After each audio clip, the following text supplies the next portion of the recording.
Hello, ladies and gentlemen, and welcome back to the podcast. And today I'm going to go my review of Monday Night Raw, and welcome to your Monday Night Raw post-show.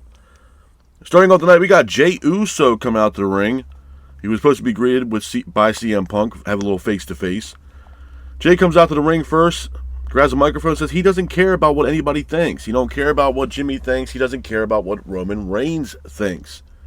After that, he's interrupted by CM Punk. Punk comes out to the ring. He mocks Jey with replaying CM Punk's theme. Punk says 4 letters, 1 word, Punk. Punk says that he knows Jey has what it takes to win the World Heavyweight Championship. But Punk then asks Jey how far is he willing to go. Punk says that he needs the World Heavyweight Championship like he needs air. Jey says that he's got what it takes. And then Jey says, screw you, Punk, and leaves the ring, pretty much hyping up their matchup taking place at Saturday night's main event. Some interesting stuff there between Jey Uso and CM Punk. Moving on from that, we have a number 1 contenders match for the Intercontinental Championship. It is Rusev taking on Penta. I thought it was a decent match. Back and forth matchup between Rusev and Penta, with Penta keeping the pace of the match. Penta then hits a Penta driver on Rusev in the middle of the ring for a near fall. Penta and Rusev both exchange in the middle of the ring, but Grande Americano and the Americanos attack Rusev and Penta. The match ends in a disqualification. Rusev then attacks the Americanos, and then Penta attacks El Grande Americano. Some interesting stuff there between the Americanos and El Grande, and Rusev and Penta. Moving on from that, we have Nikki Bella taking on Roxanne Perez. I thought it was a decent match. Back and forth matchup between Bella and Perez, with Bella keeping the pace of the match. Raquel Rodriguez, who was standing ringside during this match, attacks Nikki Bella. Roxanne then hits a springboard moonsault on Nikki Bella for a near fall. Bella gets up, hits a springboard enziguri on Roxanne for a near fall. Nikki Bella then attacks Raquel Rodriguez. Roxanne then capitalizes on this by hitting a Pop Rocks on Nikki Bella, pins for the 3, and your winner of the match is Roxanne Perez. After the match, Raquel then attacks Nikki Bella. Stephanie Vaquer is here. She ends up attacking, trying to save Nikki Bella, and Stephanie and Raquel get face-to-face in the middle of the ring. Some interesting stuff there between Stephanie and Raquel.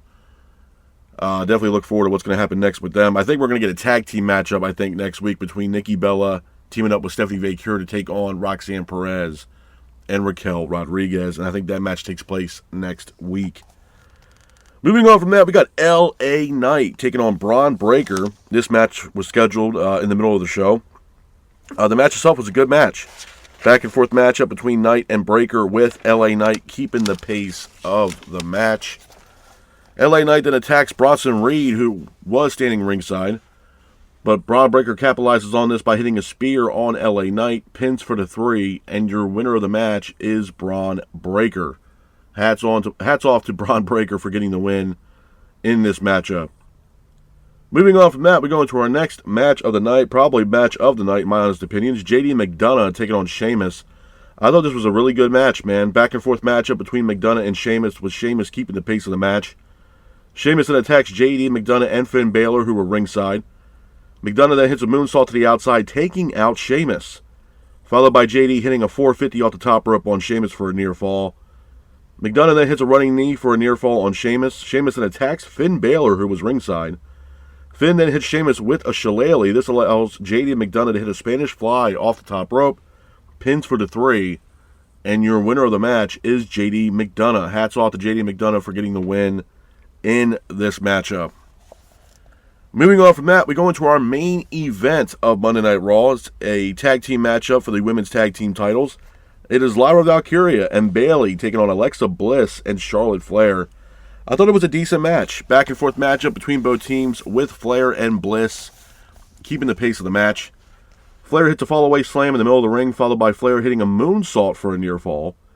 Bayley then gets tagged in the match, hits a Bayley to belly for a near fall. Lyra then hits a leg drop off the top rope as well.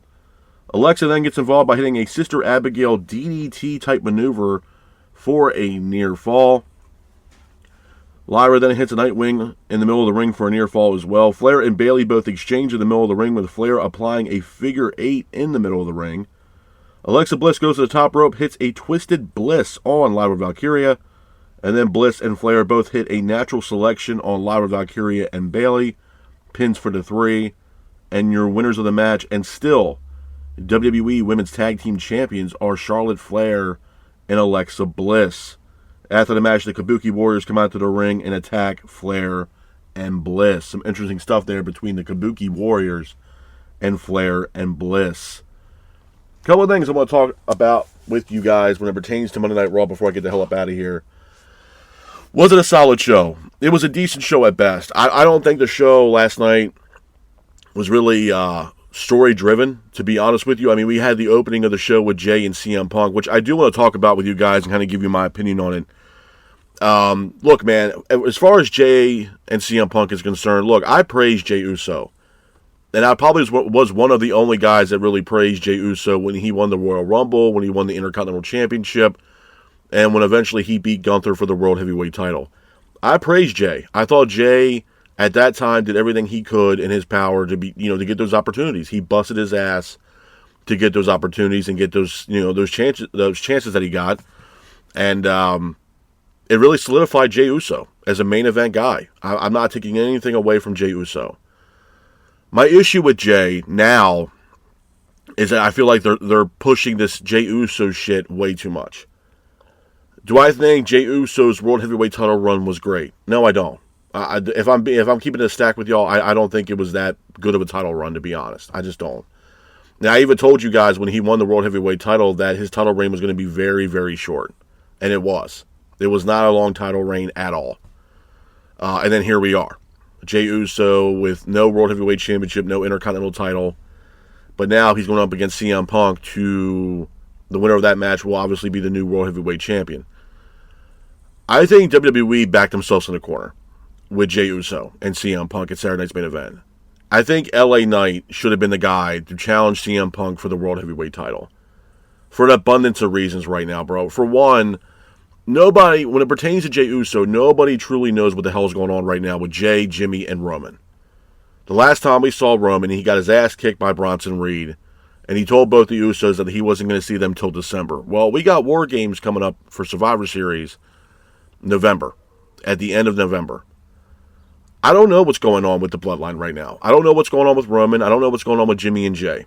I have no idea. But what I do know is this.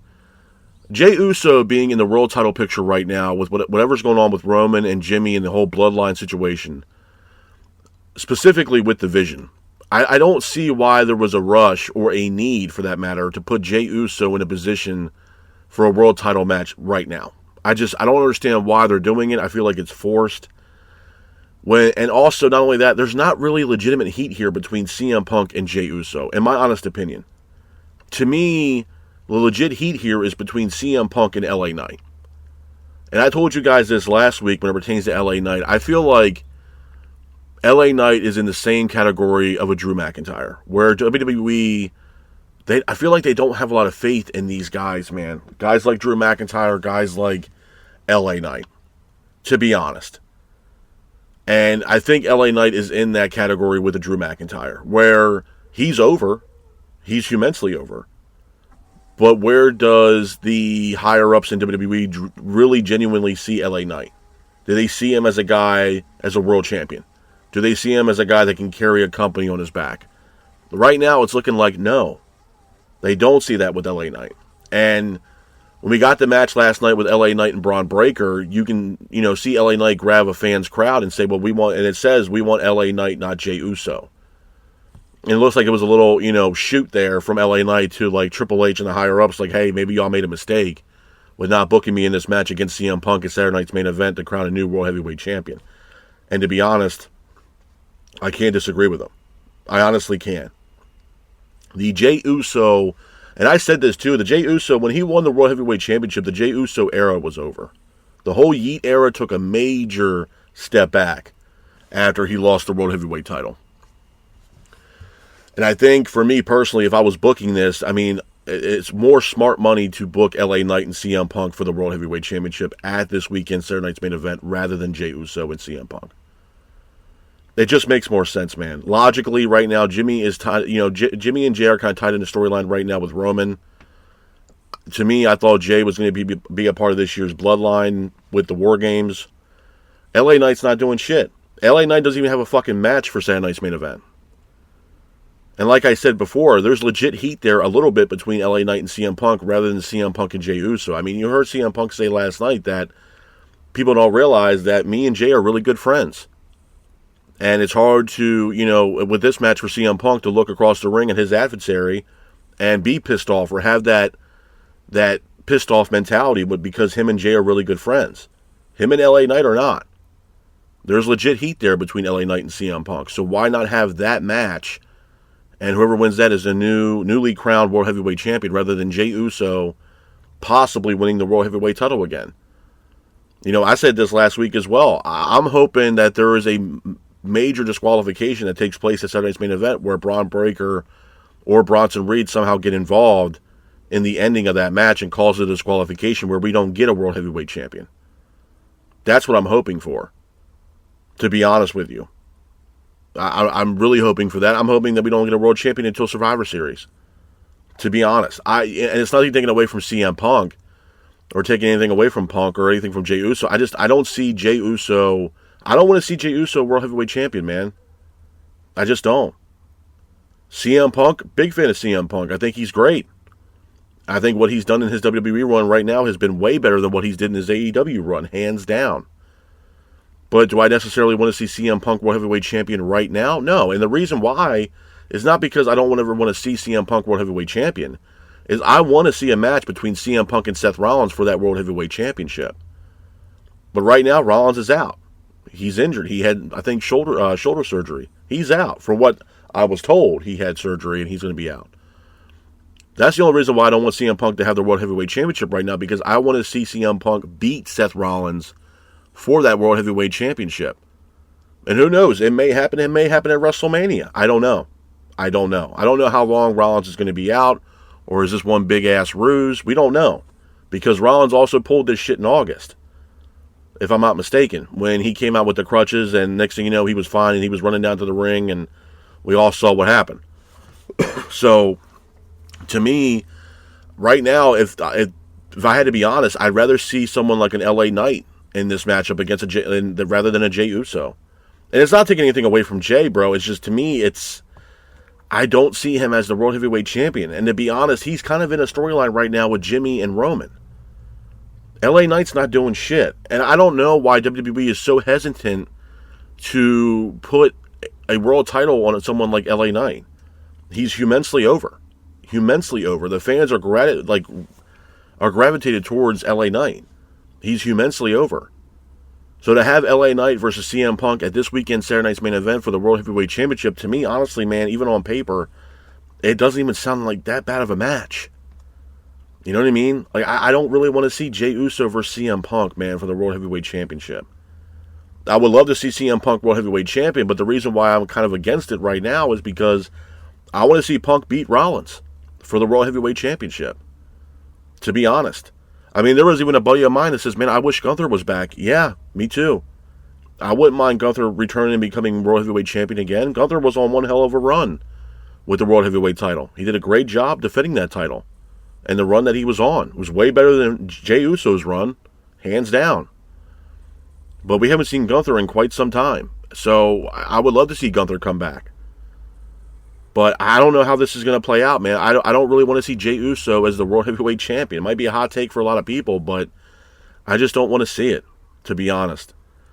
And like I said, I think LA Knight should be the guy to go up against CM Punk at Saturday Night's Main Event for the World Heavyweight Championship. It's the right move to make, in my honest opinion. Other things that happened last night, we got, El Grande Americano and the Americanos, ultimately costing Rusev and Penta their number one contendership for the Intercontinental title, which Dominic Mysterio kind of caused his own bullshit on that because Adam Pearce approached Dominic backstage and told him that it will be a triple threat match now for the Intercontinental Championship, where it will be Dominic Mysterio defending the Intercontinental title against Penta and Rusev for the Intercontinental Championship. So I think Dominic Mysterio kind of backed himself in a corner in this in that matchup. And plus, not for nothing, Dominic Mysterio, man, he's immensely over. He's got the AAA World Championship. He's the Intercontinental Champion. He's immensely over right now. And to be honest with you, I'm looking forward to that Rusev, Penta, and Dominic Mysterio match for the Intercontinental title, man. I think it's going to be great.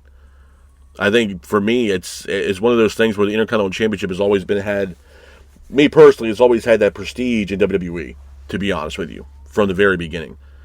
But I'm looking forward to that matchup, man. I think it's going to be one hell of a match. Kabuki Warriors, that's the other thing I really want to talk about with you guys quickly, too.